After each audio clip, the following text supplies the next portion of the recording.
이라는 주제로 노동주 전 서울시 노동협력관이신 우리 어려우신 또 우리 강사님 이제 모셨습니다. 그래서 앞으로 나오실 때 큰 박수로 환영해 주시면 감사하겠습니다. 감사합니다.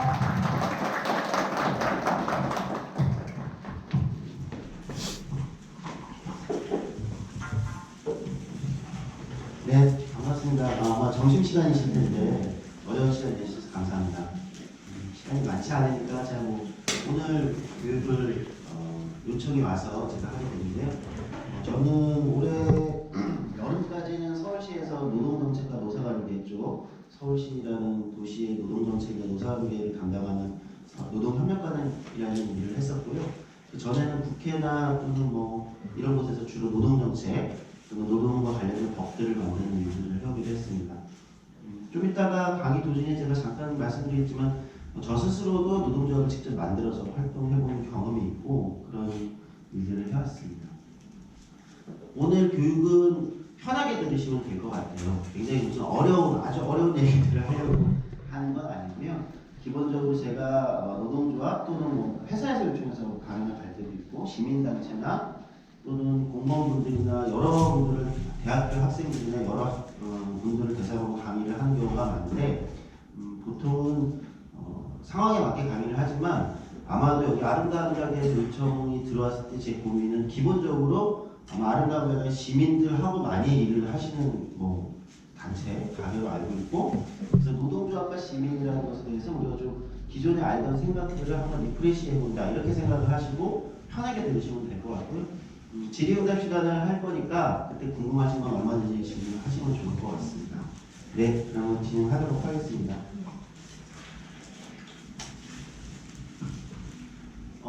먼저 그 민주주의 얘기를 하면서 노동조합 얘기를 해볼게요.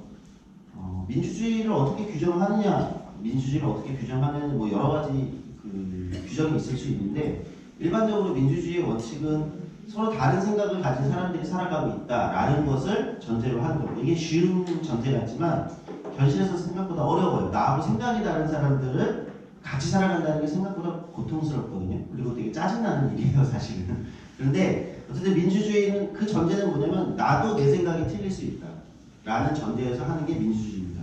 근데 여러분들이 제일 잘 아는 민주주의의 기본 원칙은 1인 1표라는 원칙일 거예요. 그렇죠? 우리가 투표를 할 때 예를 들면 아까 앞에 사회를 먼저 봐주신 분에게 두 표를 주진 않잖아요. 그렇죠? 투표를 할 때 모두가 1인 1표. 돈이 아무리 많던, 돈이 아무리 적던, 또는 성별이 어떻든, 인종이 어떻든. 1인 1표라는 원칙을 우리가 잘 알고 있습니다. 그런데 사실은 어떤 사회가, 어떤 국가가, 학자들도 이렇게 분석을 한다. 어떤 사회나 어떤 국가가 민주주의 국가냐 아니냐를 구분을 할 때, 그럼 1인 1표의 원칙만 있으면 민주주의 국가일까요? 그럼 그것만 있으면? 사실 북한도 1인 1표거든요. 북한의 김정은 위원장도 한 표예요. 거기라고 10표를 주지 않아요. 거기도 1인 1표입니다. 근데 우리가 북한을 민주주의 국가라고 얘기하진 않죠. 왜일까요? 무슨 얘기냐면 1인 1표의 원칙도 있지만 민주주의 국가라는 것은 모두가 정치적으로 투표를 할 때 1인 1표를 갖지만 현실에서 그것이 제대로 의견이 모이기 위해서 서로 다른 생각들을 가졌으니까 의견이 모이기 위해서는 사람들이 집단으로 모일 수 있는 자기들끼리 의견이 비슷한 사람들끼리 모일 수 있는 결사의 권리라는 것을 줘야만 민주주의 국가라고 합니다. 북한은 결사의 권리가 없겠죠. 어떤 단체를 시민들이 직접 만든다던가 이런 것이 일반적으로 보장되지 않기 때문에 북한은 민주주의 국가라고 보통 학자들이 얘기하지 않는 거거든요. 1인 1표라는 원칙이 있다 하더라도 마찬가지입니다. 왜냐하면 그래서 민주주의에서 가장 중요한 민주주의냐 아니냐를 규정하는 가장 중요한 원칙은 일반적으로 결사의 권리가 있느냐 없느냐로 봅니다. 그러니까 결사라는 단어가 조금 무서우실 수 있는데 그냥 헌법에 나오는 단어이기 때문에 결사의 권리라고 쓰는 겁니다. 헌법에 익숙한 조문이 있을 거예요. 요즘은 헌법 1조, 2조나 이런 거는 많이 익숙해졌는데 사람들이 촛불 집회 때문에 헌법에 언론, 집회, 출판, 결사의 자유가 있다고 나와 있습니다. 이게 헌법적 권리 시민의 기본권으로 그러니까 언론의 자유는 그냥 감각적으로 이해가 되시잖아요. 그렇죠? 왜 민주주의가 이게 주어지는지. 출판도 이해가 되시죠. 집회까지도 이해가 되실 거예요. 그런데 왜 이 똑같은 그 레벨에서 결사의 권리가 같이 헌법적 기본권으로 주어지는지를 사실 우리는 평소에 우리가 너무 자유로운 사회에서 살고 있어서 잘 인지를 하지 못하고 지나가는 경우가 많습니다. 근데 결사의 권리가 없으면 민주주의 국가가 아니다라고 보는 것처럼 결사의 권리란 사람들이 시민들이 자발적으로 다양한 결사체라고 하거든요. 시민 결사체라고 하거든요. 어쨌든 조직이죠. 조직 또는 결사체를 집단을 단체를 만들 권리를 헌법적으로 보장한다. 그게 있어야만 민주주의다. 그럼 그 시민 결사체는 어떤 것들이 있냐? 예를 들면 정치 영역에서 정당이 그런 거에 해당하는 거고 협회 같은 것도 있을 수 있고 시민단체, 노동조합도 이 대표적인 시민 결사체 중 하나입니다. 일반적으로 가장 대표적인. 노동조합을 보통 민주주의 국가에서 현대 민주주의 국가에서 가장 대표적인 그 한 나라의 시민 결사체 중 하나다라고 보통은 학자들이 얘기하는데 그 이유는 되게 단순해요.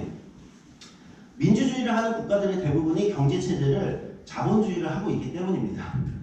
그러니까 단순한 이유예요. 정치는 민주주의를 하고 경제는 자본주의를 하는데 자본주의를 하기 때문에 자본주의라는 경제 체제에서는 노동과 자본이 제일 중요한 요소이기 때문에 그러면 경제적인 영역에서는 결사체가 대표적인 게 노동조합 또는 기업들도 결사체를 만들어요. 여러분 아시는 전경련이나 경총 같은 것도 그런 대표적인 민주주의 국가에서 경제 영역에 있는 결사체다 이렇게 보시면 됩니다. 이 앞에 이 원칙들을 간단히 설명드리는 이유는 이것도 역시 리프레시인데요. 이런 생각을 해보시면 돼요. 우리가 시민이라는 단어는 아마 아름다운 가게에서 일하시는 분들은 조금 익숙하실 거예요. 시민이라는 단어. 근데 사실 시민은 어떤 시민? 시민은 여러 가지 얼굴을 갖고 있어요. 우리가 한 개인도 여러 가지, 그러니까 가족과 있을 때의 그 개인의 모습이 다르고 회사에서의 그 사람의 얼굴이 다르고 친구나 연인과 있을 때 얼굴이 다른 거잖아요. 그렇죠? 왜냐하면 인간도 그 어떤 관계나 어떤 공간 속에서 각자의 얼굴이 다르듯이 시민도 마찬가지입니다. 시민이라는 이름도 시민이라는 집단 어떤 정체성도 어떤 영역에서 얼굴이 다 달라요. 정치 영역에서 정치적 시민이라고 할 때 정치 영역에서 시민의 대표적인 얼굴은 투표를 하거나 정당의 활동을 하거나 뭐 출마를 하는 사람이 있을 수도 있고 뭐 정치적 영역에서의 시민의 얼굴이 있겠죠. 그러면 정치적 영역에서 시민권이라고 하죠. 우리가 시민권, 시민의 권리를 보장한다고 했을 때 정치 영역에서 가장 대표적인 시민의 얼굴을 한 권리는 뭘까요? 일반적으로 우리가 아는 투표권이죠. 나도 투표할 권리. 한국은 권위주의 군사독재 정권 시절을 겪었기 때문에 이 투표권, 그러니까 내가 직접 투표해서 정치인을 뽑는 투표권을 민주화 항쟁 또는 뭐 민주주의 항쟁이라고 얘기하는 87년을 거치면서 우리가 시민들이 자신의 권리를 쟁취했다 이렇게 보통 우리가 역사책에 서술이 되죠.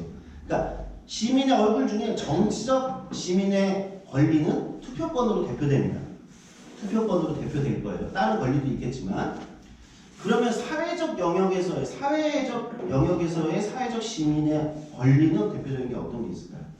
아까 제가 잠깐 얘기한 언론 출판, 집회, 결사의 자유 같은 게 있을 거예요. 그렇죠? 되게 다양한 권리가 있어요. 사회적 영역에서 시민도 차별 받지 않으면 우리가 헌법에 보면 다 적혀 있는 사실 권리입니다.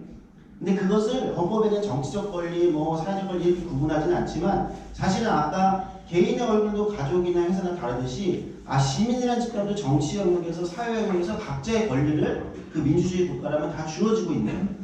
그러니까 사회적 영역에서의 권리는 굉장히 다양한 권리들이 있어요. 사회권이라고 얘기해요. 그러면 여기서 근데 한국에서 잘 익숙하지 않은 게 그러면 시민이라는 존재는 정치 뭐 영역에서 얼굴도 있고 사회 영역에서 얼굴도 있는데 경제 생활도 하잖아요. 우리 시민들은 경제 생활을 하고 살아가야 되지 않습니까? 당연히 어떤 이유로든. 그럼 경제 영역에서의 시민의 얼굴을 한 권리는 뭘까? 아까 제가 정치 영역에서는 대표적인 투표권이라고 했고 사회 영역에서는 뭐 언론, 출판, 집회, 결사의 자유 같은 것이 사회 영역에서 시민의 권리입니다. 경제 영역에서 시민에게 이 지금 계속 헌법적 권리를 얘기하는 겁니다. 헌법에 있는 시민 기본권으로서의 경제 영역에서 주어지는 시민의 대표적 권리는 뭘까? 이게 이제 한국에서 약간 익숙치 않은 거 보통 이런 거 잘 얘기 안 하는데 그것을 우리가 일반적으로 노동 3권이라고 얘기합니다. 그래서 헌법의 33조 1항에는 근로자, 노동자죠. 근로자는 근로조건 향상을 위해 자주적인 단결권, 단체 교섭권, 단체 행동권을 가진다. 33조, 헌법 33조 1항입니다. 그러니까 헌법에 단결권, 단체 교섭권, 단체 행동권 이 세 가지 권리를 노동 3권이라고 일반적으로 세계적으로 얘기를 하거든요. 이게 왜 굳이 헌법에 시민의 권리를 아까 박아 놓은 거죠? 왜? 헌법상에 정치적 권리가 들어가 있죠. 투표권이 있을 거고 사회적 권리가 다 들어가 있을 겁니다. 경제적 권리도 헌법에서 시민의 경제적 권리를 여기다가 헌법적 권리로 해놓은 거죠. 그러니까 노동상권이라는 것은 무슨 특별한 예를 들면 어디 여러분들이 뭐 뉴스에 보는 어떤 사람들의 뭐 집회를 하는 어떤 노동조합이나 노동자들 어디 공장에 누가 누리는 그 속에 있는 권리라는 게 아니고요. 헌법의 모든 시민의 경제적 권리로 헌법에서 명시하고 있는 거예요. 시민의 경제적 권리의 다른 말이 노동상권입니다. 자, 이렇게 보면 무슨 얘기냐? 유권자란 말 또는 요즘에는 주권자라는 말을 많이 쓰는 것 같은데 유권자, 주권자는 정치 시민의 다른 이름입니다. 그렇죠? 정치 시민을 다르게 부를 때 유권자라고 부르기도 하고 뭐 주권자라고 부르기도 하고 상황에 따라서. 그럼 경제 시민의 다른 이름은 뭘까요? 경제 시민의 다른 이름은 노동자예요. 그러니까 우리가 유권자라고 부르듯이 정치적 나의 시민의 나의 얼굴. 나 집에서는 나는 엄마일 수도 있고 집에서는 아들일 수도 있고 딸일 수도 있는 거예요. 집에서 나를 부르는 호칭이 있는 거죠. 나의 정체성. 마찬가지로 투표를 할 때는 내가 나의 권리를 시민적 권리를 갖고 나는 유권자로 호명되기도 하고 때로는 뭐 촛불 집회를 할 때는 주권자라고 스스로를 호명하기도 합니다. 그 이름이 있는 거죠. 그럼 경제 생활을 할 때 경제 영역에서 나의 이름이 있을 거예요. 회사에서 나의 뭐 대리라고 부르듯이 아니면 연인 관계에서 부르는 이름이 있듯이. 즉 경제 시민의 다른 이름을 우리는 노동자라고 부릅니다. 그러니까 경제 시민의 권리가 단결권, 단체 교섭권, 단체 행동권, 노동상권이고 경제 시민의 다른 이름이 노동자다 이렇게 이해를 하시면은 좋을 것 같습니다. 그래서 우리가 헌법에 그냥 너무 명확하게 헌법 33조 1항에 노동자의 권리를 노동상권을 명시하고 있습니다. 단결권, 단체 교섭권, 단체 행동권 나중에 이거는 뭐 네이버나 구글 쳐보셔도 너무 잘 아시는 건데 단순한 얘기입니다. 단결권이란 노동조합을 만들 수 있는 권리를 얘기하는 거고요. 그러니까 무슨 얘기냐? 경제 시민이라면 누구나 노동조합을 만들 수 있다. 그걸 헌법적 권리로 보장한다. 이 얘기입니다. 단체 교섭권은 무슨 얘기냐? 노동조합만 할 수 있는 권리거든요. 단체 교섭권은 노동조합이라는 조직을 만들었을 때 대한민국의 전 세계적으로 똑같아요. 이거는 전 세계적으로 민주주의에서 똑같은데 노동조합만 할 수 있는 권리가 있습니다. 그 권리가 뭐냐? 단체 교섭권입니다. 그러니까 노동조합이 갖는 권리니까 노동자가 스스로 만든 노동조합만 특별한 권리를 줍니다. 노동조합에게. 그게 단체 교섭권입니다. 단체 교섭권은 뭐냐? 그 노동조합이 회사 또는 정부, 뭐 지방정부가 될 때도 있고 다양한데 기본적으로는 회사입니다. 사용자를 대상으로 그러니까 사용자가 정부일 때도 있는 거니까 공무원은 사용자가 정부잖아요. 그렇죠? 예를 들면 이런 거라서 사용자를 대상으로 노동조합이 단체 교섭이라는 법적 권리가 있거든요. 그 교섭을 요청하고 그걸 체결할 수 있는 권리. 노동조합에게만 주어지는 권리. 예. 그러니까 그건 무슨 얘기냐? 헌법적 권리도 있다고 지금 이게 헌법조항이에요. 헌법적 권리이기 때문에 침해받을 수 없는 권리입니다. 다른 법으로도 단체 교섭을 침해할 수가 없어요. 그럼 처벌받는 겁니다. 헌법적 권리를 침해했기 때문에. 예. 그러니까 그만큼 강제력이 있는 거죠. 단체 교섭에서 맺어진 협약이라는 건 법문서 위에 있다고 보통 얘기하거든요. 그러니까 법적 강제력이 굉장히 강력합니다. 그러니까 지켜야 되는 거죠. 교섭에서 한 사항은 지켜도 돼. 이번에 우리가 회사 사정이 어려워서 조금 이번에 너희들이 마음에 안 들어서 못 지키겠는데 라는 게 성립하지 않는 거예요. 헌법적으로 체결되는 거기 때문에. 그 다음에 단체 행동권이라는 게 있어요. 세 번째 권리, 헌법적 권리. 이것도 단순합니다. 이건 뭐냐면 교섭을 하는데 우리가 이제 서로 회사와 노동자와 사용자가 대화를 해서 교섭을 하는데 교섭이 될 수도 있고 안 될 수도 있잖아요. 그렇죠? 생각이 다른 사회에 살고 있으니까 우리가. 그럼 교섭이 안 됐을 때 어떻게 할 거냐? 이때 권리를 노동자에게는 이건 사실 사용자에게도 주어지는 권리인 건데 엄밀하게 얘기하면요. 단체 행동권, 즉 파업이나 쟁의행위를 할 권리를 주는 겁니다. 이걸 헌법적 권리로 주는 거예요. 그래서 사실 한국에서는 파업하면 지금 뭐 이렇게 좀 안 좋게 보는 경향성이 굉장히 강한 나라인데 사실 왜 이런 권리를 헌법적 권리로 줄까? 이게 무슨 얘기인가? 파업을 해도 처벌받지 않는 권리입니다. 손해배상도 할 수 없어요. 민사상 책임을 물을 수 없어요. 파업을 한 노동자들이. 근데 왜 이걸 전 세계 국가들이 모두가 주어지고 있을까? 민주주의 국가라면 전 세계 모든 나라가 단체 행동권을 모두 허용하고 있습니다. 없으면 민주주의 국가가 아니기 때문에. 왜 그럴까? 이거 사실은 되게 이론적으로 간단합니다. 리스크를 지라고 하는 거예요. 회사와 노동자 모두가 너희들 리스크를 져. 이게 무슨 말이에요? 리스크를 진다는 말은 부담을 가지라는 거예요. 회사가 이제 노동조합이 파업에 들어가면 회사가 업무가 중단이 되니까 손해가 있겠죠. 회사 입장에서. 노동자는 파업을 하면 내가 파업을 했기 때문에 일을 안 했기 때문에 임금을 못 받겠죠. 일을 안 했기 때문에. 그럼 이제 그만큼의 손해가 있잖아요. 그러니까 양쪽이 다 손해에 큰 리스크를 지게 하는 겁니다. 파업이 들어간다는, 그러니까 파업이나 단체 행동을 한다는 거. 물론 단체 행동에는 파업만 있지는 않습니다. 뭐 태업도 있고 뭐 피켓팅 여러 가지가 있어요. 여러 가지가 있긴 하지만 어쨌든 양쪽이 리스크를 지게 하는 겁니다. 그럼 양쪽이 이게 단체 행동까지 가면 서로가 리스크인데 이러니까 뭐에 더 성실하게 임하겠습니까? 앞에 있는 대화에 성실하게 임해서 사회 갈등을 줄이는 효과입니다. 그러니까 사회 갈등이 본격적으로 표출되기 전에 대화에서 먼저 교섭해서 해결될 수 있도록 뒤에는 리스크를 양쪽에 다 크게 지우는 거예요. 원리는 그래요. 기본적으로. 그러니까 우리가 무슨 가끔 이제 우리나라 언론이 그런 걸 자세히 설명을 안 해주는데 그러니까 단체 행동이나 이런 권리를 대부분의 나라들의 헌법적 권리로 아주 강력하게 보장해 놓는 이유는 오히려 사회를 통합시키기 위해서 있는 겁니다. 이거는 민주주의라는 건 기본적으로 역설적인 제도들로 돌아가는 겁니다. 그런 권리다 이렇게 보시면 되고요. 그래서 이런 권리는 이 세 가지 노동 3권이라고 하는 단결권, 단체 교섭권, 단체 행동권 이 세 가지는 노동조합에 관련된 거고 노동조합을 만들 권리, 노동조합에게만 단체 교섭권을 주고 노동조합만 단체 행동권을 가지는 거. 그러니까 가끔 제가 강의를 가면 우리나라의 근로자 참여증진에 관련한 법률이라는 게 있는데 그건 뭐냐면 노사협의회를 둘 수 있게 돼 있어요. 30인 이상, 30명 이상 일하는 노동자가 30명 이상 일하는 곳이라면 노사협의회를 의무적으로 두게 되어 있습니다. 의무적으로. 근데 그 노사협의회는 노동조합하고는 달라요. 그러니까 이 노동조합은 의무로 두는 게 아니라 노동자가 내가 만드는 거니까 법으로 강제하는 게 아닙니다. 그걸 법으로 노동조합을 만드세요. 법으로 이렇게 강제하는 게 아니죠. 노동조합은 노동자가 스스로 하는 거니까 시민들이. 근데 노사협의회는 30인 이상 사업자는 의무 설치하게 되는데 노사협의회는 뭐가 없는 거냐? 단체 교섭권과 단체 행동권이 없습니다. 사실 단결권은 의무적으로 그냥 30인 이상 사업장에 설치되는 거기 때문에 있다고는 얘기할 수 있지만 단결권도 온전히 있는 건 아니고 단체 교섭권과 단체 행동권이 없다는 얘기는 뭐냐면 노사협의회는 강제성은 없는 거예요. 노사협의회에서 의견된 사항은 지켜도 되고 안 지켜도 되는 거예요. 그리고 노사협의회에서 무엇을 의논할지 만약에 노사협의회를 안 하겠다고 이번 노사협의회를 대충 별로 이렇게 성실하게 안 한다 이런다 하더라도 서로가 서로에게 강제할 수 있는 권한은 없습니다. 법적으로. 그러나 노동조합법은 지금 이제 헌법만 얘기했는데 그 다음은 노동조합법이 있는데요. 노동조합법에 따르면 단체 교섭에 응하지 않는다. 교섭을 하자고 했는데 내가 교섭을 안 해, 사용자가. 그러면은 감옥 갑니다. 처벌받습니다.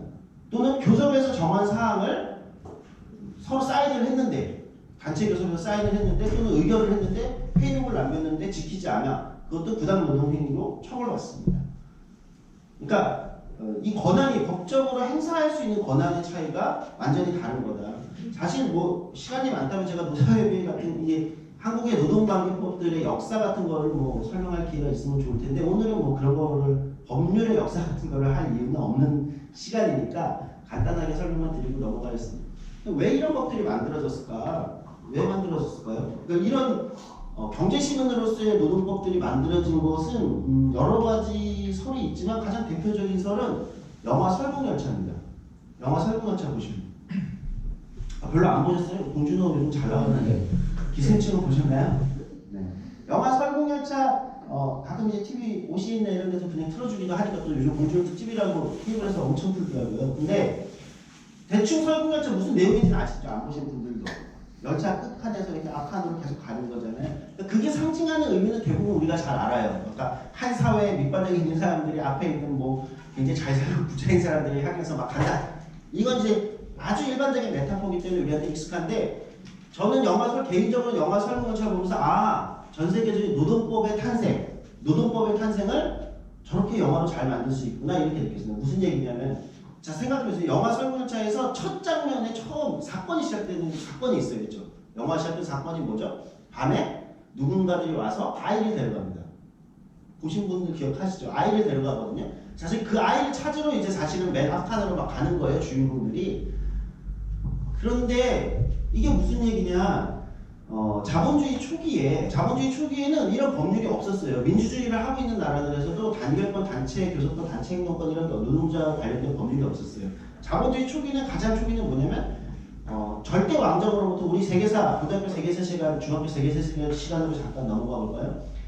이거잖아요. 절대 왕정, 왕이 모든 걸 정하는 데서 예를 들면 빠져나온 거잖아요. 사람들. 그래서 개인의 사적 권리를 보장하기 시작한 게 그 다음에 자본주의의 출발입니다. 또는 민주주의나 자유주의도 그때부터 출발하기 시작했는데 사적 계약, 왕이 나와 누군가가 A와 B가 맺은 사적 계약을 왕이 함부로 훼손할 수 없다. 예전엔 그게 가능했지만 절대 왕정에서 이게 이제 시작인데 자본주의 초기에 그랬단 말이에요. 그런데 이러다 보니까 사실은 시간이 지나니까 문제가 발생하는 겁니다. 어떤 문제가 발생하냐?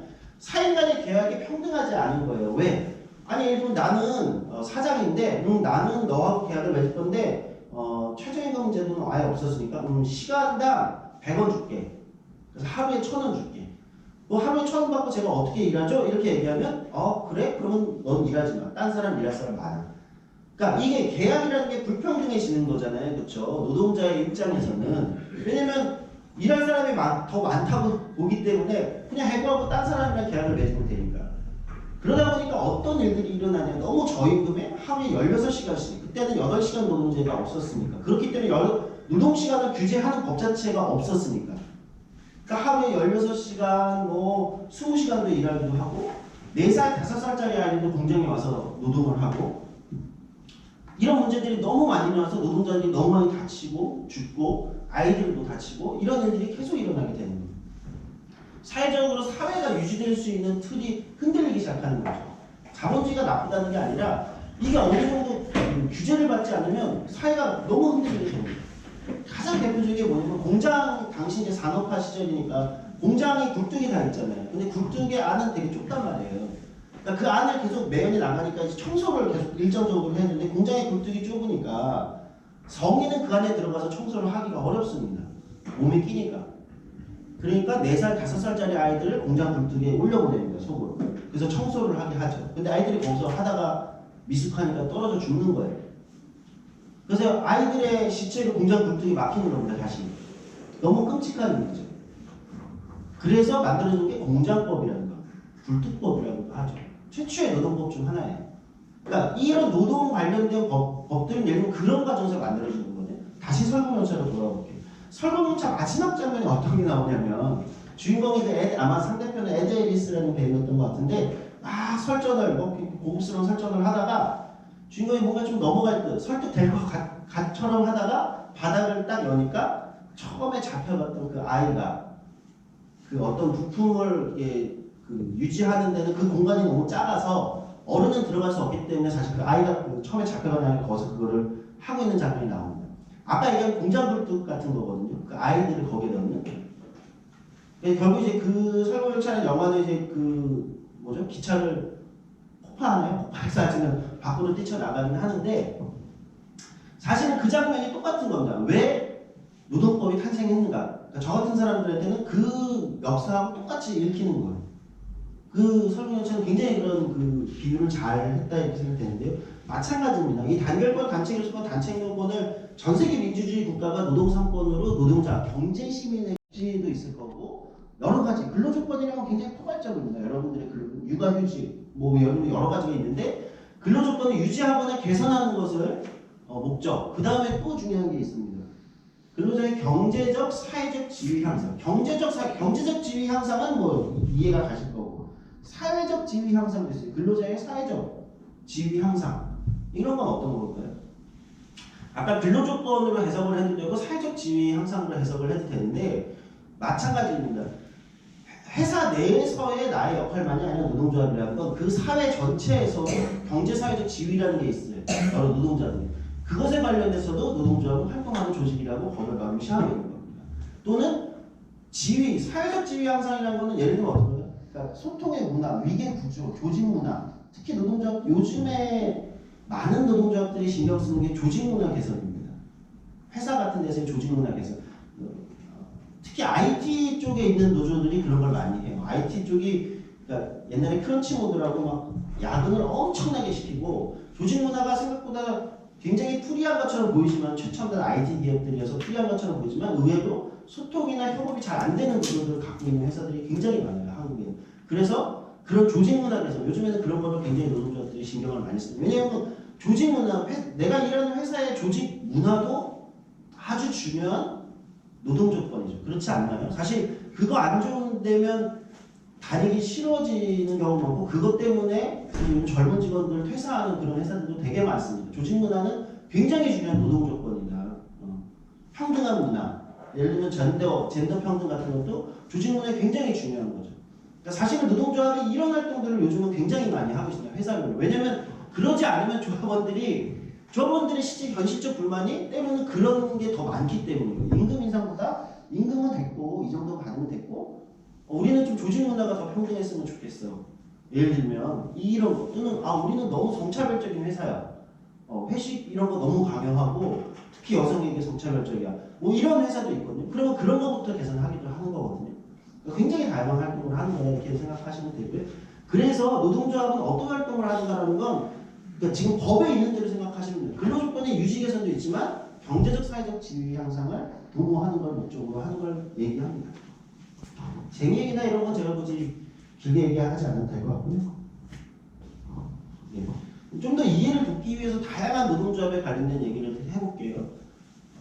뒤에 계신 분들이 사실 안 보일 수 있는데 이 사람 누군지 아시죠? 예. 우리나라 사람들은 미국 대통령은 다 알더라고요. 네.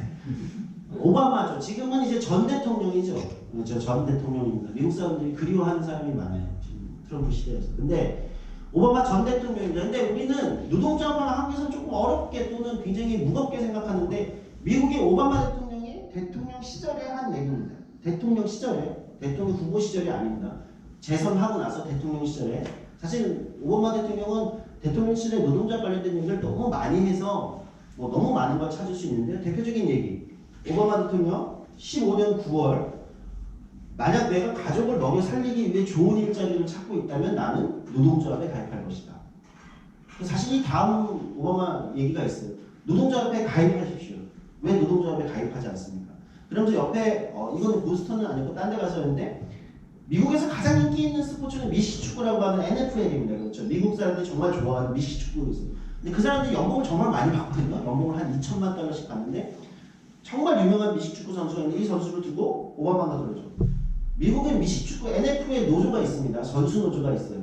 이 선수 연봉이 1,000만 달러가 넘는데 이 선수가 노조 조합원이다. 근데 여기 계신 분들이 왜 노동조합에 가입하지 않냐? 당신 이 사람보다 더 좋은 연봉과 더 좋은 일자리와 노동 조건을 갖고 있습니까? 그런데 왜 가입하지 않습니까? 이 사람에게도 노조가 필요하다면 당신에게는 더 필요합니다. 이게 이제 오바마 연설이에요. 대통령 시절에. 오바마는 그렇게 얘기하는 거죠. 그러니까 사실 오바마 대통령은 미국의 노동조합 조직률을 올리기 위해서 굉장히 노력을 많이 한 사람입니다. 많이 올라가진 않았어요. 근데 미국도 노동조합 조직률. 미국이 제조업이 워낙 많이 빠져나가고 있기도 하고 많이 올라가진 않았는데 노력을 했고요.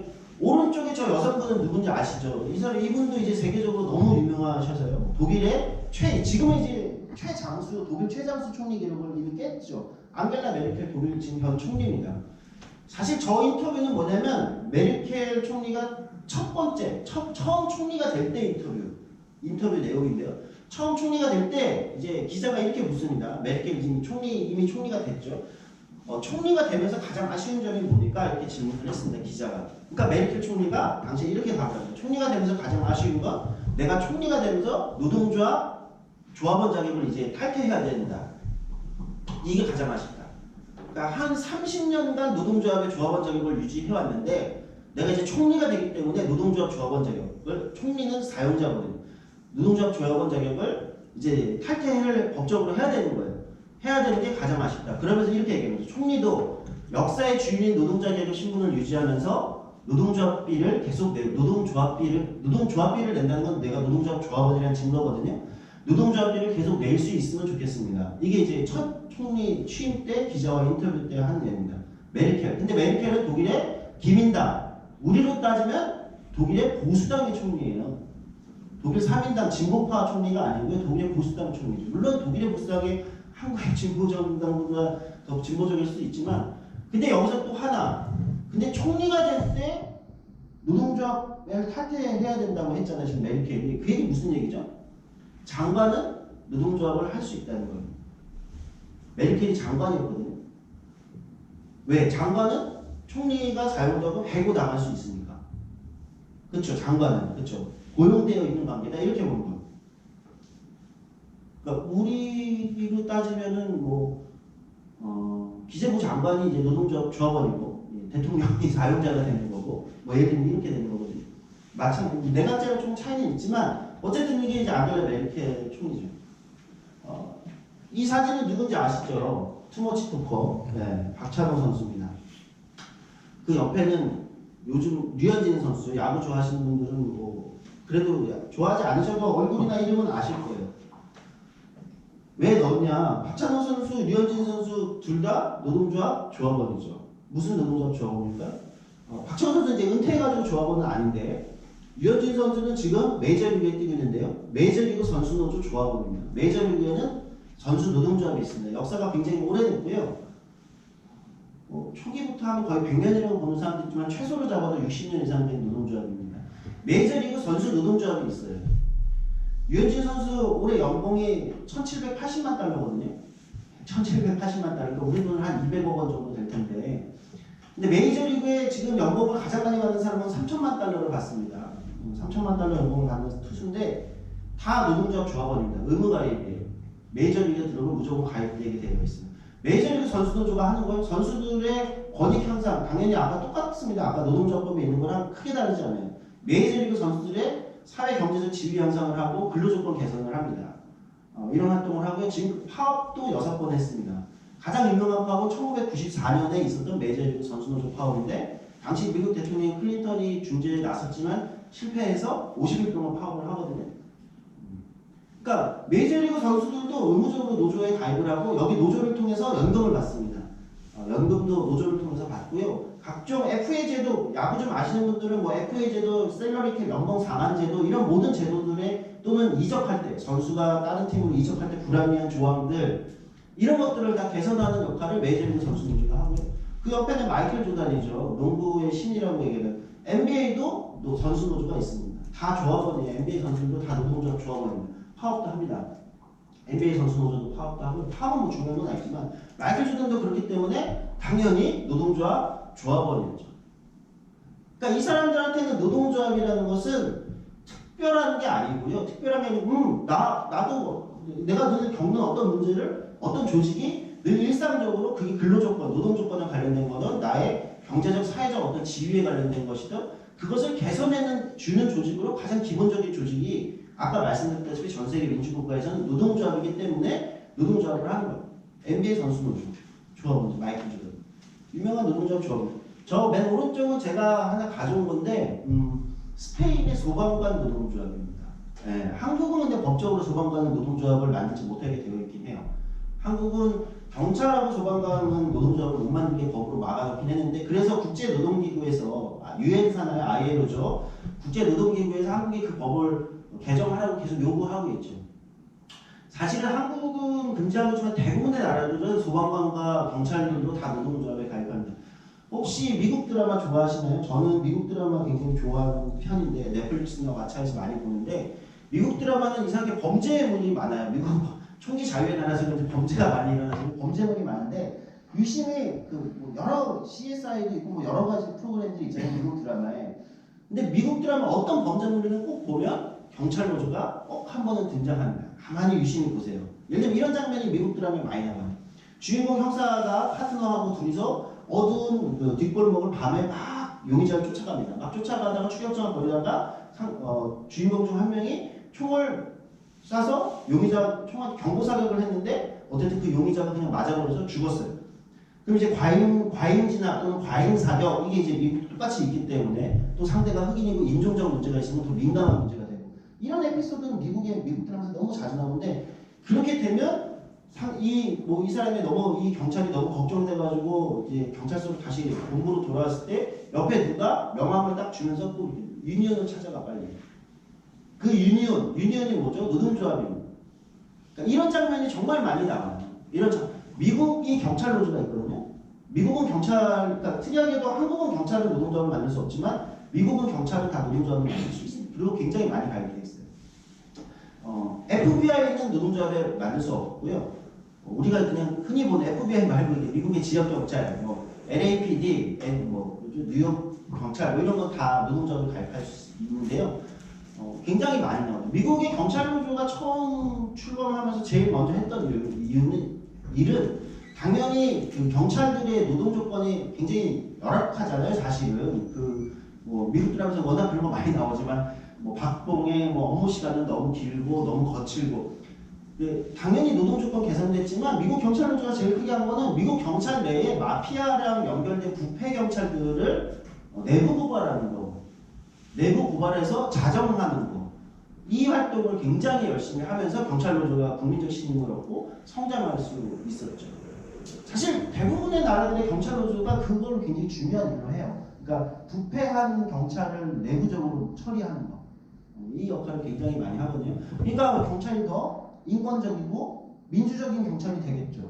왜? 내부에 그런 부패한 것들을 오히려 경찰 노조가 자정하는 역할을 하니까. 네. 소방관 노조도 마찬가지입니다. 소방관도 이번에 이제 우리가 국가직 공무원이 됐는데 사실은 그냥 뭐 일반이랑 똑같이 해가지고 노동조합을 하면 되죠. 근데 이제 사람들은 소방관이 파업을 하면 불은 누가 끄냐 이런 것 때문에 그런데 우리 병원도 다 파업하잖아요. 병원도 파업해도 병원의 응급실 꺼지지 않습니다. 그 법적으로 다 그 법으로 되어 있지 않아도 외국도 다 그 파업권이나 이런 걸 다 똑같이 노조를 만들게 해도 혹여 특히 프랑스처럼 파업을 많이 하는 나라가 있긴 한데 파업을 한다고 하더라도 그렇게 큰 문제가 되지 않아요. 왜? 최소 인력을 다 해놓고 서로 룰이 있습니다. 그리고 법으로도 정해져 있어요. 한국은. 그렇기 때문에 지금 철도노조가 파업하고 있거든요.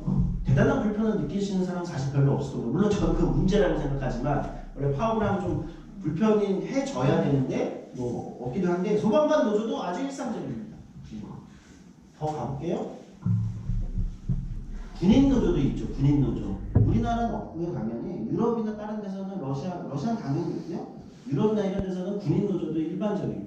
근데 혹시 남자분들이 이런 질문을 해요. 아, 그거 모병제 나라일 거야. 그러니까 직업군인. 우리는 징병제잖아요. 우리는 한국은.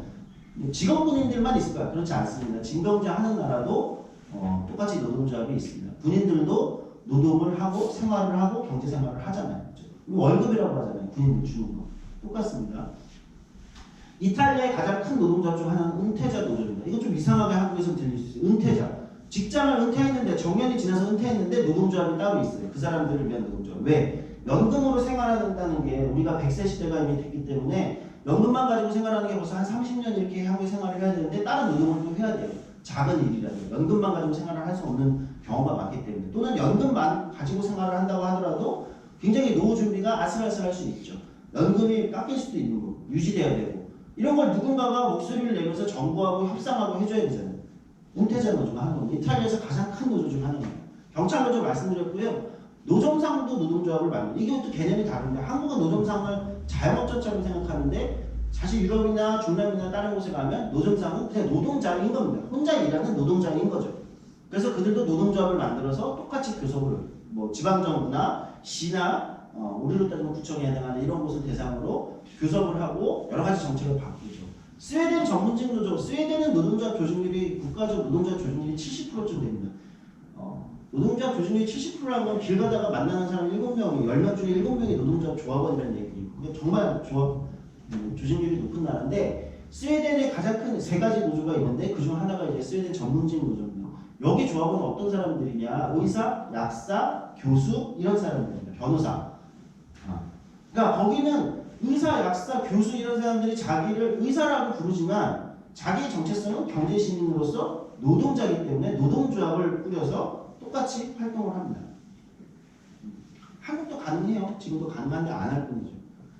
최근에 가장 인상적인 거 독일에 유튜버 노조가 생겼죠. 독일에. 유튜브 보시나요? 저는 자기 전에 보면은 잘못 설치더라고요. 계속 보게 돼서. 어쨌든 유튜버 노조가 생겼는데 유튜버 이제 크리에이터라고도 하고 뭐 유튜버라고도 하는데 뭐 어쨌든 지금 독일에서 이제 이게메트 독일 금속노조에 가입을 했는데요. 독일에도 유튜버들이 있죠. 지금 이거를 주도한 유튜버가 아마 구독자 200만짜리 구독자를 200만 구독자를 가지고 있는 독일 유튜버가 독일의 유명한 크리에이터들을 모아서 독일 금속노조에 가입을 해서 유튜버들의 어떤 권리와 예를 들면 불공정한 구글 이제 유튜브 본사일 텐데 구글의 어떤 불공정한 계약이나 여러 가지 정책의 문제점들을 노동조합에 가입해서 노동조합을 통해서 제기를 하고 있습니다. 지금 구글하고 교섭을 시작했어요. 예. 한국의 유튜버 크리에이터들도 노조 만들어서 우리는 뭐 할 수도 있죠. 구글 한국 지부가 있을 거니까. 예. 지금 독일에서는 교섭이 시작됐습니다. 구글하고. 그러니까 사실은 전 세계에 정말 다양한 노동조합이 많습니다. 우리나라에도 여러분들이 아시는 것 이상으로 정말 다양한 노동조합이 아주 많습니다. 볼까요? 가운데부터 볼게요. 제가 얼마 전에 만났는데 구스라 위원장, 전국 대학원생 노동조합 위원장입니다. 대학원생들도 노동조합을 만들었고 노동조합을 통해서 자신들의 여러 가지 권리와 조건을 개선하고 있어요. 대학원 다녀보신 분, 다니고 계신 분이 계실 수도 있는데 대학원생들은 어떤 문제를 개선하려 할까요? 근데 이것도 대학원 다녀보신 분들이나 주변에 대학원생 친구나 자녀나 누가 있으시면 감각적으로 아실 수 있습니다. 예를 들면 사실은 노동과 다름없는 출퇴근과 계속 일을 하는데도 불구하고 이게 임금이라는 게 명확하지 않아요. 대학원생의 임금이라는 게. 이게 프로젝트별로, 이공계 같은 경우는 프로젝트별로, 연구실별로 할당된 게 어떻게 나한테 들어오는지, 중간에 교수가 이것을 예를 들면 리턴을 받기도 하고, 예를 들면 이런 문제들이 일상으로 일어나고요. 인문 사회계도 마찬가지예요. 이게 지금 수업적인 건지 내가 행정적인 건지 구분이 불명확하게 분명히 수업에 보조를 하는데 사실 행정일도 대학원생들이 엄청나게 하거든요. 그러니까 노동의 이 경계가 굉장히 불분명하게 대부분의 대학들이 대학원생들을 쓰고 있다. 그러면서 임금이 아니라 장학금이라는 형식으로 받고, 그다음에 또 하나 문제는 아마 이제 최근에 한국 사회에서 많이 불거진 교수들의 갑질 문제가 대학원생들이 굉장히 크죠. 정말 이제 상상도 못하는 갑질 같은 게 많거든요. 뭐 자기 딸 숙제 대신 시키는 거는 뭐 일상적인 일이고, 이런 문제가 굉장히 많은데 그런 문제들을 해결하기 위해서 뭘 하면 좋을까? 근데 대학교에는 대학원 총학생회가 있어요. 대학원 다니시는 분 아니면 대학원 총학생회가 있거든요. 근데 대학원생 노조를 왜 만들었냐? 이렇게 물어보니까 단순합니다. 이거. 대학원 총학생회의 운영은 기본적으로 학교 교비에 따라 교비로 운영이 됩니다. 그렇죠. 그리고 대학원 총학생회는 기본적으로 학교 안에 있어요. 그 학교 안에 있는 거잖아요. 무슨 대학원 원총이라고 줄이는 대학원 총학생회. 그 학교 안에 있잖아요. 그러니까 학교 안에 있기 때문에 학교의 문제, 학교의 교수의 문제나 학교의 문제가 터졌을 때 제대로 대응이 훨씬 어렵다는 거예요. 또 대학원 총학생회 운영 자체에 예산이나 제도나 이런 대부분의 지원을 학교로부터 받기 때문에 독립적이기가 어렵다는 거예요.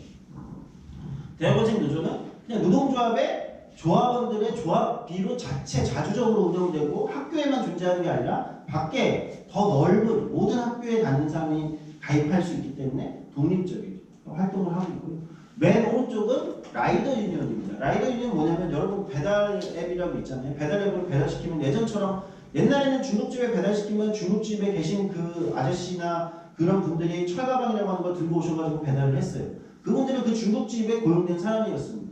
근데 지금은 그렇지 않죠. 지금 배달앱으로 배달하면 내가 시킨 맛집에 계신 분이 배달을 오는 게 아니라 뭐 불응이든 뭐든 이게 뭘 달고 있는 다른 브랜드를 달고 있는 분들이 배달만 전문적으로 중간에 배달을 해주시잖아요.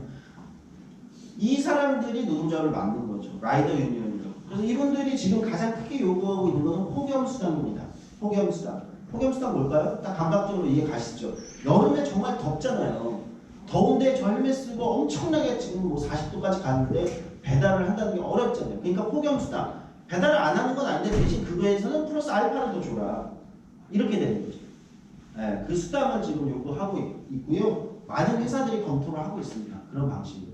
많이 바뀌고 있어요. 그래서 배달 회사들도.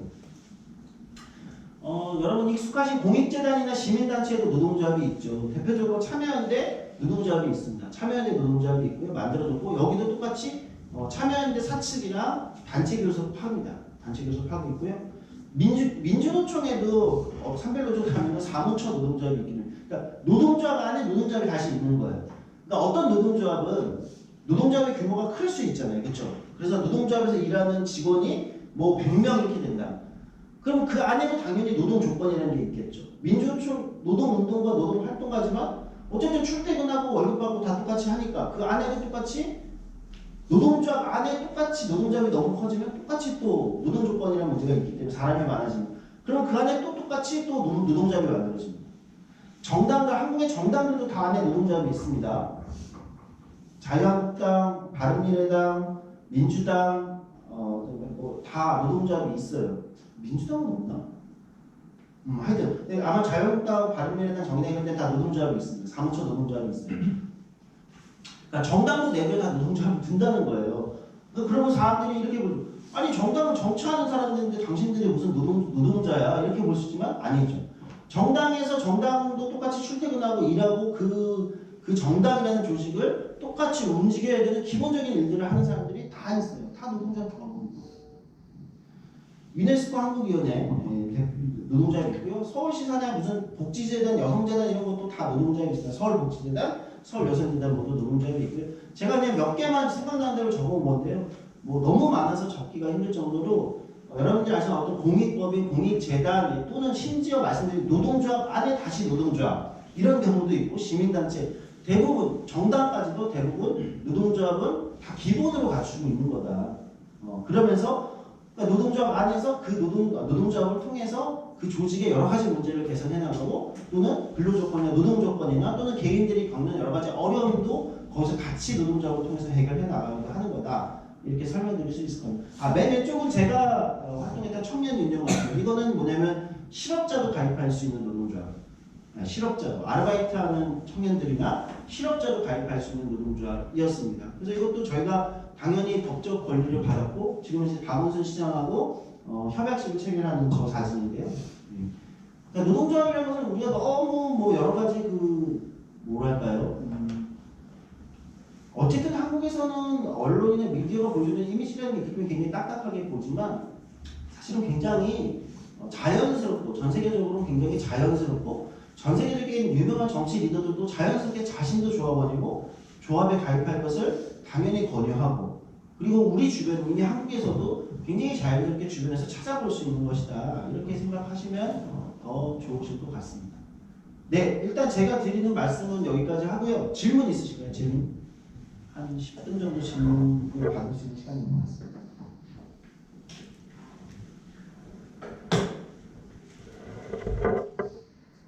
질문이 하고 싶으신데 못 하시는 건가요? 그냥 아무거나 편하게 질문하셔도 좋을 것 같습니다.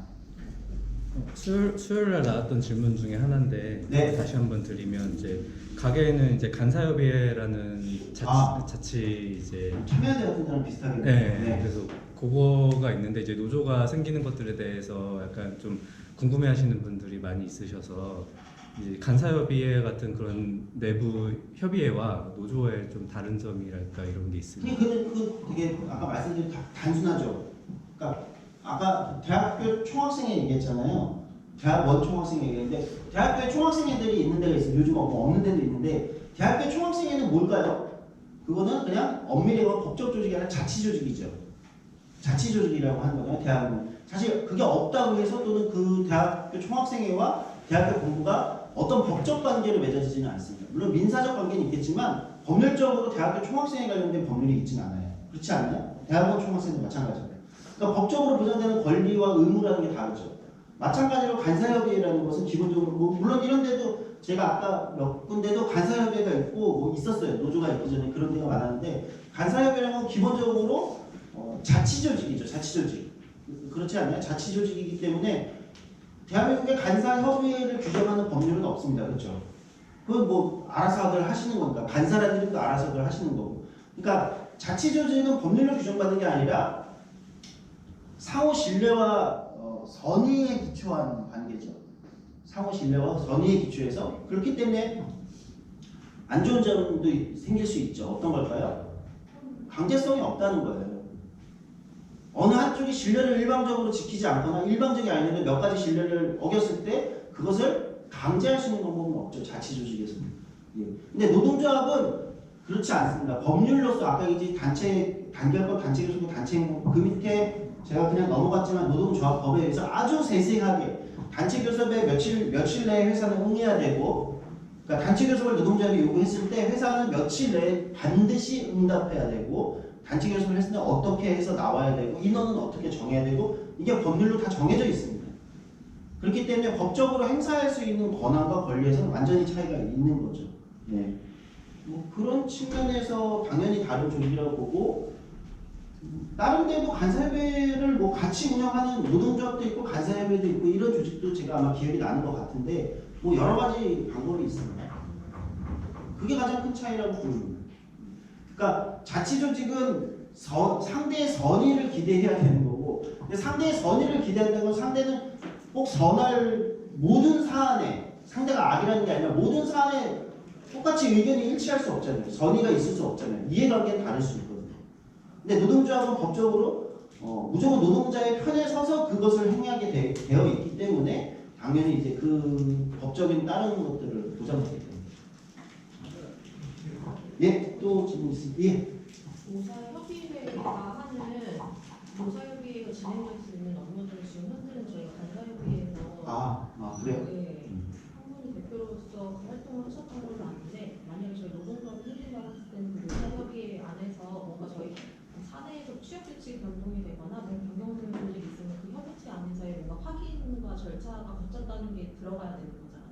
네네네. 근데 그럼 노사협의체에 대해서 역할을 어떻게 저희 쪽에서는 정리가 그거는 이제 법적으로 이렇게 해야 되는데요. 아마 법률 지금 조항을 세부적으로 보긴 해야 되겠지만 기본적으로 노동조합이 이제 해당 그 회사에 과반 조합원 대상이 있어요. 예를 들면 뭐 300명이다 여기가 그럼 150명 노동조합 조합원이 150명이 됐다. 이러면 노사협의회는 그냥 노동조합이 하는 겁니다.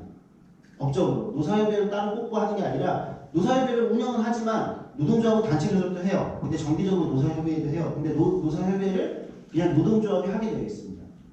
법에서 과반수 노조면. 그러니까 직접 노사협의회를 뭐 따로 누구를 뽑고 뭐 어떻게 하고 하는 게 아니라 그냥 노동조합이 똑같이 교섭도 하시고 노사협의회도 하는 거예요. 과반이 돼요.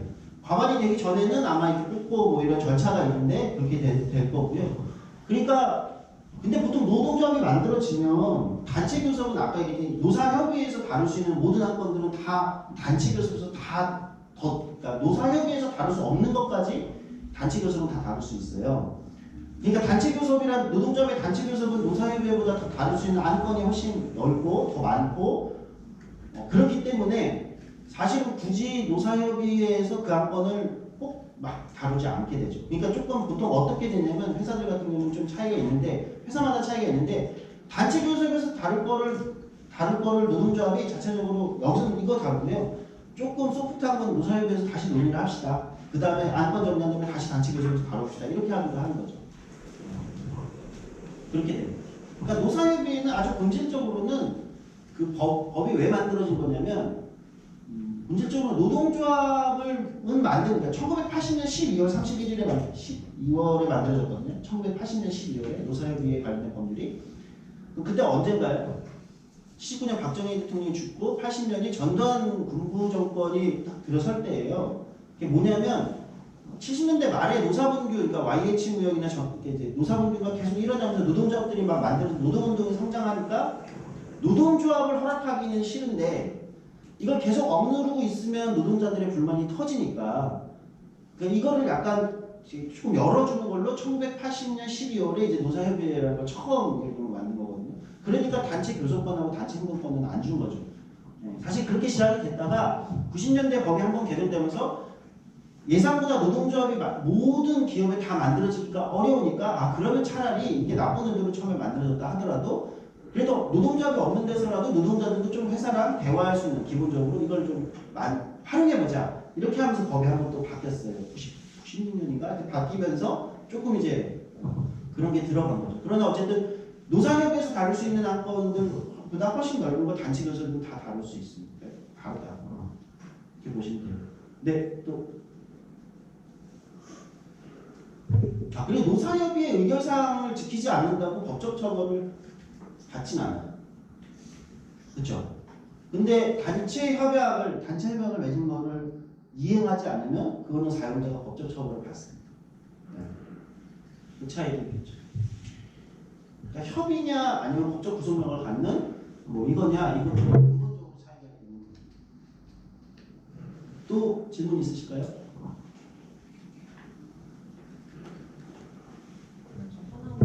아, 네. 아까 얘기하셨을 때 어떤 사례에서 금속노조의 그 산하로서 다른 데서 이제 노조가 설립이 됐다라고 얘기를 하셨는데 예, 독일 유튜버 노조. 네. 네, 근데 저희 그게 살짝 헷갈리고 애매해서요. 저희도 이제 노조 설립 됐다라고 들었을 때 화성 노조 이렇게 네. 들어가야 되는데 그 노조라고 하는 게 그 안에 들어가야 되는 이유는 아니고 그 계속 다른 그 결에 따라 추가가 되는 건가요? 그러니까 식품 노조, 뭐 화성 노조 계속 추가돼서 무슨 총 노조라고 나와 있는 그런 네네. 정리되는 말들이 있더라고요. 그거는 무슨 말씀인지 알 것 같아요. 그러니까 지금 이것도 그렇잖아요. 독일 이게 메탈은 세계에서 가장 유명한 노동조합입니다. 독일 금속노조, 이게 메탈이라고 하는데요. 독일 금속노조에 근데 왜 유튜버들이 독일 금속노조에 가입을 하지? 약간 이게 지금 딱 직관적으로 잘 안 맞잖아요. 금속노조인데 그러니까 무슨 얘기냐면 이건 이제 산별노조라는 개념 이게 조금 더 전문적으로 들어가면 노동조합에는 기업별 노조라는 게 있고요. 산업별 노조라는 게 있고 뭐 총연맹이라는 것도 있어요. 네, 또는 일반 노조라는 것도 있어요. 예를 들면 청년 유니언은 그냥 아르바이트를 하거나 뭐 청년이라면 15세에서 39세까지 청년이라면 당신이 실업자든 아르바이트를 하든 회사를 다니던 뭐 골방 백수든 아무 상관없이 다 가입할 수 있습니다. 그러니까 이런 걸 일반 노조라고 합니다. 법적으로는 법에서는 일반 노조라고 합니다. 그러니까 다 조합원 대상은 그냥 연 거예요. 우리 마음대로. 근데 아까 헌법의 노동조합은 노동자들이 자주적으로 자기 스스로 만든다고 했잖아요. 그러니까 내가 누구를 내 조합원으로 할지는 그냥 자기들이 정하는 거예요. 그러니까 청년회는 그렇게 정했으니까 그냥 그렇게 되는 겁니다. 여기는 전국에 있는 대학원생들을 우리는 조직 대상으로 하겠다. 근데 우리는 대학원을 졸업한 박사과정 뭐 이렇게 전 대학원 안 돼서 모르지만 박사 후과정 뭐 이런 사람도 우리는 가입할 수 있게 열겠다. 자체 개혁을 하고 여기 그냥 받고 있는 겁니다. 대학원생. 근데 여기는 지금 정확히는 어디 소속이냐면요. 민주노총 공공사회서비스 노조 산하 대학원생 지부입니다. 그런데 대외적으로 공식적인 이게 명칭이고요. 공식적인 명함도 그렇게 되어 있습니다. 이 노조도. 근데 이제 이게 어렵잖아요. 민주노총 공공사회서비스 노조 산하 대학원생 지부 산별노조에 가입을 한 겁니다. 산별노조 산하에 대학원생 지부로 있는 거거든요. 근데 실질적인 형식은 대학원생 지부지만 이게 대학원생 노동조합이라고 또 얘기를 하는 거죠. 그러니까 산별노조라는 건 뭐냐면 그 산업의 관련자들이 그냥 거기에 가입을 하는 겁니다. 그래서 아름다운 가게는 아마 그렇게 됐을 거예요. 화학산업식품 IT노조라는 산별이 있어요. 네이버 노조, 카카오 노조 이런 데가 다 지금 아마 화성 소속일 거고 파리바게뜨도 있을 거고 식품이니까 뭐 오비도 있을 건데 오비 매출도 이렇게 있는데 아름다운 가게는 그 산별노조에 우리는 아름다운 가게 지부로 가입을 한 거죠.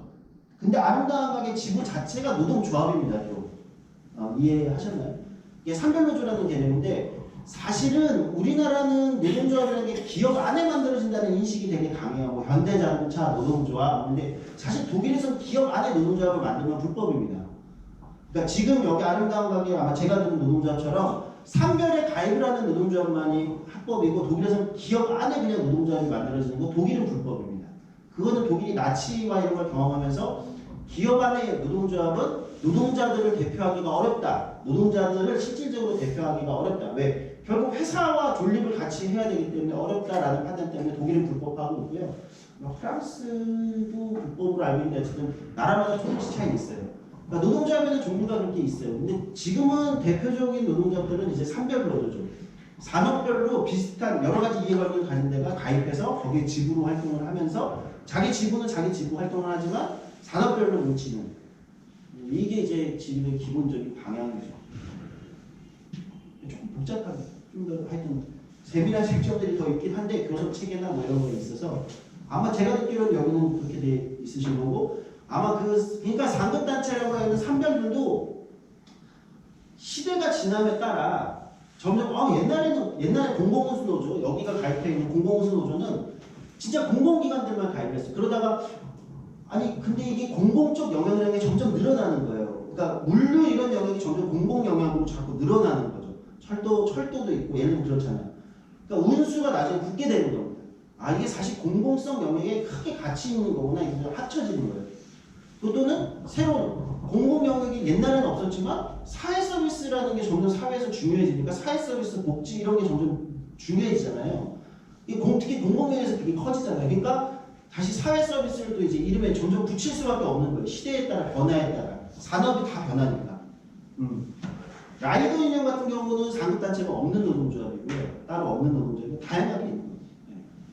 그러니까 이제 산별 노조들도 시대에 따라 자기들이 이제 확장해 가는 거죠. 점점.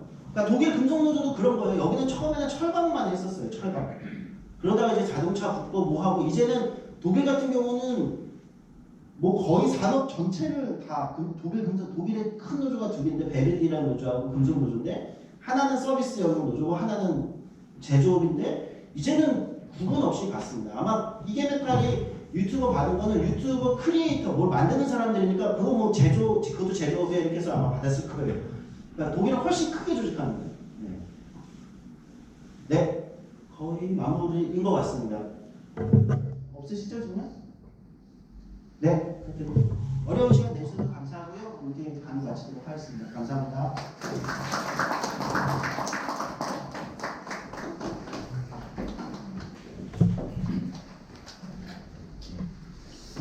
점심시간 할애해서 이제 잘 지켜서 더 감사드리고요. 아마 이제 설명을 들으시고 이제 간사님들도 들으실 생각들 여러 가지가 있으실 거예요. 그래서 그런 것들 이제 간사님들께서 또 나름대로 노동조합 유튜브에도 많이 나와 있으니까 한번 찾아보신 다음에 별이 연대는 언제든 이제 열려 있으니까 궁금하신 점 있으시면은 저희 별이연대 그 카카오 1대1 문이나 아니면 이메일로 그렇게 이제 질문을 주시면 되시고요. 앞으로 저희가 이제 나아갈 길은 절대로 뭐 파업이나 아니면 이렇게 공격적이거나 이런 게 아니라 상호 협력적으로 단계별로 차근차근 이제 나아갈 예정이니까요. 많이 응원해 주시고 그리고 또 저희가 또 어쩔 수 없이 그 메일을 보내거나 이런 게 지금은 이제 좀 제한적인 부분이 있습니다. 근데 업무 시간 외에도 연락을 주시면 언제든지 달려갈 수 있고 찾아가서 이제 통화를 할 수 있고 여러 가지 방법들이 있으니까요. 해주시고 아는 곳에서 이제 별의연대나 여러 가지 이야기들이 있을 거예요. 근데 그런 것들에 대해서 꼭 너무 생각형이나 아니면 좀 이제 나와 별이 맞지 않아 해서 이제 다른 태도로 보이시기보다는 우리 모두 간사와 현장가게 안에서도 잘 되기 위해서 지금 진행하고 있는 일이니까요. 진짜 서로 이제 상호 배려적으로 상호 사랑하는 마음으로 이 시간 잘 이겨냈습니다. 이겨낸다고 표현하는 거 아니에요. 이 시간 정말 행복하게 잘 지내왔습니다. 저 너무 행복해요. 자꾸 저보고 힘들지 이렇게 바라보시는데 너무 행복하고 우리 모두 다 행복하잖아요. 그죠? 그래서 이 시간 이제 이렇게 마무리 짓고 금요일 오후 행복하게 지내시고 행복한 주말 맞이하시길 바라겠습니다. 감사합니다. 바로 이어서 정책실에서 진행하는